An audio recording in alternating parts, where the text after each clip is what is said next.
Hello అండి, welcome to Jyothish world. ఈరోజైతే గార్డెన్లో మన మల్బరీ ప్లాంట్కి అయితే ప్రూనింగ్ చేసేసి అట్లనే మనం ఇదివరకు మట్టి మిశ్రమం తయారు చేసుకున్నాం కదా టమాటా నారు వేసుకోవడానికి.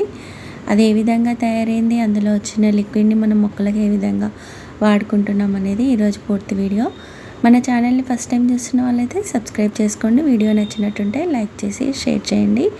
ఎంతో ఈజీగా ఈ గార్డెనింగ్ చేసుకుంటూ మన ఇంటికి అవసరమైన కూరగాయలని పండ్లని పండించుకుంటూ ఎంతో ఆరోగ్యకరమైన జీవితాన్ని అయితే గడుపుదాం. ఇక వీడియోలోకి వెళ్తే ఈరోజు ఫస్ట్ మల్బరీ ప్లాంట్కి ప్రూనింగ్ చేయడము నేను ఏ విధంగా చేస్తున్నాను అనేది మీకైతే చూపిస్తాను. పళ్ళ మొక్కలకు ఎప్పటికైనా మనం పాట్ పెద్ద సైజు పెట్టుకున్నాం అనుకోండి, ఇట్లా తీసి మార్చాల్సిన అవసరం ఏముండదు. మనకేంటంటే ఇది మరీ మొక్క కంటే కూడా పెద్ద కంటైనర్ అయిపోయి దానికి సరిగైన గాలి వెలుతురు అలా లేకపోక ఆ వేలన్నీ బిగుసుకుపోయినట్టయి మట్టి కూడా చాలా రోజులు అయిపోయింది కదా. ఒక 3 years ప్లాంట్ ఇది. మనకి ఇంతకుముందు ప్రూనింగ్ చేసినప్పుడు చాలా కాయలు అయితే వచ్చినాయి ముందు వీడియోలో చూస్తే. ఇంకా నేను ఈ మొక్క కంటే కూడా ఆ కంటైనర్ పెద్దగా ఉంది, మరీ ఎక్కువగా ఉంది. ఈ మొక్క అడుగుకి వెళ్ళిపోయి మనకి కాయలు వచ్చిన తర్వాత రాలిపోతున్నాయి అన్నమాట, సరైన ఎండ లేక దానికి మొక్కకి. అందుకని మొక్కకు మరీ పెద్దగా ఉండొద్దు, మరీ చిన్నగా ఉండొద్దు. మనకి ఇట్లా 10 liters క్యాన్ అయినా ఉంటే కరెక్ట్గా సరిపోతుంది. ఇంకా మనము 100 rupees టబ్లో అయినా పెట్టుకుంటే చాలా బాగా పెరుగుతాయి. ఈ పండ్ల మొక్కలకి ఎప్పుడైనా సరే మనము ఈ ఆకులని ఇవన్నిటిని హార్డ్ ప్రూనింగ్ చేసుకున్నాం అనుకో, కాయలు త్వరగా వస్తాయి. సంవత్సరం అయినా కానీ మనం ఈ విధంగా కట్ చేసుకున్న కొద్దీ ప్రూనింగ్ చేసి ఆకులన్నీ వెళ్ళిపోయి మంచిగా ఫెర్టిలైజర్స్ ఇచ్చినాం అనుకోండి, వీక్లీ వన్స్ మార్చి తొందరగా చిగుళ్ళు వచ్చి కాయలు అయితే గుత్తులుగా మనం ఊహించినట్టుగా వస్తాయి. దీనికి అడుగున కూడా నేను ఎండుటాకులు గార్డెన్లో వచ్చిన ఆకులు కొమ్మలు అవన్నీ కూడా అడుగుకేసి పైన ఇప్పుడు మనం వేర్లు కొంచెం తీసేసినా కదా, అదంతా తీగలుగా అయిపోయిందని తీసేసి ఈ విధంగా పెట్టుకున్నాను. మళ్ళీ వీటికి పండ్లు వచ్చినాక మీకైతే చూపిస్తాను. ఇవి మామూలు మల్బరీ కంటే కూడా చాలా పెన్సిల్ మల్బరీ అంట, చాలా టేస్ట్గా ఉన్నాయి. తిన్న కొద్దీ మనకి అదొక డిఫరెంట్ టేస్ట్తో చాలా బాగున్నాయి. మనం ఒక్కసారి ఈ మొక్కను పెట్టుకుంటే చాలా మొక్కలు అయితే తయారు చేస్తాం. మనం కొమ్మలతో నాటుకున్నవి కూడా చాలా మటుకైతే సక్సెస్ అయిపోయినాయి. చూడండి, దీనిపైన ఇట్లా వేసుకున్న తర్వాత కింద ఎండుటాకులు, పైన ఈ కొమ్మ పెట్టిన తర్వాత కొత్త మట్టి ఉంటే వేసుకోండి వీలైనంత మట్టుకి. ఇంకా మన గార్డెన్లో వచ్చే ఆ గడ్డి కూడా అస్సలు పడేయకండి. అందులో మంచి మొక్కకు కావాల్సిన నైట్రోజన్ అందడంతో పాటు మొక్కని త్వరగా చిగుళ్ళు ఆకులు పెరగడానికి మనకి చాలా హెల్ప్ అవుతుంది.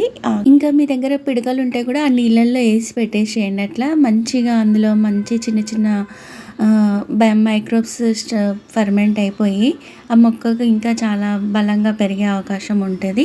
ఇట్లా ఈజీగా అయితే మనం గార్డెనింగ్ చేసుకున్నాం అనుకోండి, మొక్కలు చాలా బాగా పెరుగుతాయి. 90% మనకి ఆ ఎండుటాకులు ఆ మట్టి నుంచి అలా వచ్చిందనుకోండి, ఆ పిడికలది కూడా కొద్దిగా మనకి ఒక 10% యూజ్ అయితే ఇంకా మనకు రిజల్ట్ చాలా బాగుంటుంది అన్నమాట. ఊహించనన్ని కాయలు అయితే వస్తుంటాయి. మొక్క కూడా చాలా రోజులు చాలా హెల్తీగా పెరుగుతుంది. ఇంకా ఈ మట్టి మిశ్రమం ఏంటంటే మనం లాస్ట్ మంత్ తయారు చేసుకున్నాం కదా. ఫస్ట్ టైం గార్డెనింగ్ చేసే వాళ్ళకి ఒక డౌట్ ఉంటుంది, మనం ఇవన్నీ తయారు చేసుకుంటే మరి దాని కింది నుంచి వాటర్ వస్తున్నాయి కదా, మరి అవి ఏం చేయాలని. మనం ఇందులో ఎండుటాకులు వేస్తే ఏమాత్రము వాటర్ రావు. ఇప్పుడు మనం డైరెక్ట్గా ఒక ప్లాంట్ పెట్టుకున్నాం కదా ముందు, మల్బరీ ప్లాంట్, ఆ విధంగా పెట్టుకోవచ్చు ఎండుటాకులది అయితే. ఇట్లా పచ్చి వేసినప్పుడే ఏంటంటే ఒక నెల రోజులు మనం పక్కకు పెట్టేసేయాలి. దీని కింద ఏదైనా ఒక చిన్న కంటైనర్ అయినా టబ్ లాంటిదైనా పెట్టుకోవచ్చు. ఇది మనం లైట్ వెయిట్గా ఉంటుంది కాబట్టి మనమే లేపి తీసి పెట్టేయచ్చు అనమాట. అన్ని ఎండుటాకులు మట్టి మనకు ఒక 20% ఉంటే మిగతా 80% మొత్తము ఈ ఎండుటాకులు అవన్నీ ఉన్నాయి కదా. ఇది మనకి ఫర్మెంట్ అయ్యి అది కుళ్ళిపోయి మన మొక్కలకి మంచి ఎరువుగా మారుతుంది. అందుకని మనకు మొక్కలు చాలా బాగా పెరగడంతో పాటు మంచి హార్వెస్ట్లు అయితే వస్తాయి. ఇట్లా మనకు 2-3 సార్లు హార్వెస్ట్లు వచ్చిన తర్వాత ఇంకా అందులో బలం తగ్గిపోయి ఇంకా మనకి మొక్క పెరగదు కదా. ఇంకా మనకి ఒక పంటకి సరిపోయినంత బలం అయితే ఆ విధంగా సరిపోతుందండి. ఇంకా నెల రోజుల తర్వాత మన మట్టి మిశ్రమం అయితే ఈ విధంగా తయారైంది. చూసినట్టయితే ఇదే ఇంకా మనకి ఇది 25% ఈ విధంగా అయింది. మనం టబ్బు నిండుగా వేస్తే ఈ విధంగా కొంచెం కిందికైతే దిగిపోయింది. ఇంకా సగానికి అయిపోతుంది మనకు ఆ పంట చేతికొచ్చేవరకి.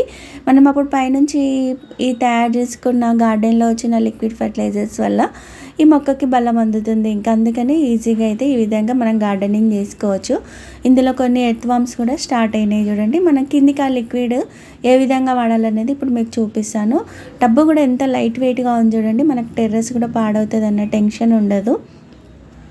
ఈ నీళ్ళు కూడా ఇప్పుడు ఒక వంతుకి మనము 10 వంతులు నీళ్లు చేర్చుకొని మనం అన్ని రకాల మొక్కలకు కూడా ఇవ్వచ్చు. ఇందులో ఏవి కూడా పాడేసేవి అస్సలు లేవు. అన్నీ మన గార్డెన్లో వచ్చిన తిని పడేసే పండ్ల తొక్కలేవి మనము ఆ ఎండుటాకుల నీళ్ళే అనమాట. అవన్నీ కూడా వాటికి మంచి మల్టీ విటమిన్ టానిక్ అనమాట.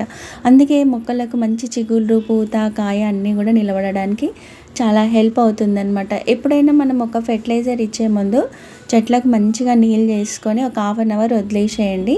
వదిలేసిన తర్వాత ఇలాంటి ఫెర్టిలైజర్స్ ఇంకా మనం రకరకాలుగా చేస్తూ ఉన్నాం కదా, అవన్నీ కూడా మనం మొక్కలకి ఇస్తూ ఉంటే మనకి మొక్కలు చాలా హెల్తీగా పెరుగుతాయి. ఒకటి మీరు గమనించినట్టయితే మనము మొక్క నాటుకునే ముందు ఒక్కసారి ఈ విధంగా తయారు చేసుకొని ఇంకా మనం మార్చి దానికి ఏం ఫర్టిలైజర్స్ బయట నుంచి ఒక్కటి కూడా కొనుక్క రాకుండానే ఈ విధంగా వాటి ఎరువులు అవే తయారు చేసుకుంటున్నాయి. మనము ఇంట్లో పడేసే వాటిని ఫెర్టిలైజర్గా మార్చి ఇస్తున్నాము అంతే. ఇంకా ఈ కూరగాయలు కానీ, పువ్వులు కానీ, పండ్లు కానీ అన్నీ కూడా మనకి ఎంత బాగా వస్తున్నాయి.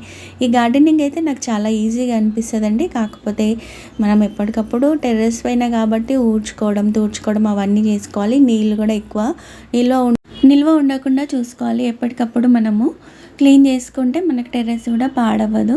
ఇట్లా అన్ని రకాలు కూడా పెంచుకోవచ్చు. కింద ఏదైనా స్టూళ్ళ పైన కానీ, ఇట్లా ఇటుకల పైన, చిన్న బండ ముక్కల పైన కానీ మనము టెర్రస్కి ఆనకుండా పెట్టుకుంటే ఎంతో లైట్ వెయిట్గా మనం ఈ మొక్కలను పెంచుకుంటూ మంచి హార్వెస్ట్లని తీసుకోవచ్చు. మనం కూడా గార్డెనింగ్ చేస్తున్నామన్న హ్యాపీనెస్ అయితే ఉంటుంది. ఇట్లా మనము టెర్రస్ పైన కాబట్టి తీగ జాతులు పెంచుకున్నప్పుడు ఇలాంటి ఫ్లవర్స్వి పెట్టుకుంటే కొంచెం బీస్ అలాంటి వాటిని అట్రాక్ట్ చేయడానికి ఉంటాయి. ప్రతి పిందె కూడా కాయగా మారే అవకాశం అయితే ఉంటుంది. మట్టి మనం ఒక్కసారి కలుపుకున్నప్పుడు వేసుకున్న బలమే తర్వాత మనం ఈ మొక్కల నుంచి వచ్చిన ఆ లిక్విడ్ని కూడా ఈ విధంగా వాడుకోవచ్చు అనమాట. ఎందుకు అని ఫస్ట్ టైం చేసే వాళ్ళు ఆ లిక్విడ్ని కూడా పడేయకండి. ఈ విధంగా మన కాయలు కూడా చాలా బాగా వస్తాయి. ఏదైనా కానీ మనం ప్యూర్గా ఇవ్వకుండా దానికి 10 ఇంతలు నీళ్ళు కలుపుకొని ఈ విధంగా మార్చి ఫెర్టిలైజర్స్ ఇస్తే సరిపోతుంది. ఇది కూడా మనము పడేసే గడ్డిని అందులో 2 పిడికలు వేసి ఈ విధంగా ఫర్మెంట్ అయితే వేసినాము. టెర్రస్ పైన కాబట్టి మనకి ఇట్లా అన్నీ అనుకూలంగా ఉంటాయి. ఇట్లా ఈజీ గార్డెనింగ్ అయితే చేసుకోవచ్చు. ఇట్లా గార్డెన్లో అన్నీ పడేసే వాటిని మనం మొక్కలకి ఎరువులాగా ఇచ్చి మొక్కలను అయితే చాలా హెల్తీగా పెంచుకుంటున్నాం. మంచి పువ్వులు, కూరగాయలు అన్నీ కూడా చాలా బాగా వస్తున్నాయి. ఇట్లా ఈజీగా అయితే అందరూ గార్డెనింగ్ చేసుకోండి. టెర్రస్ పాడవుతుంది అన్న టెన్షన్ కూడా ఉండదు.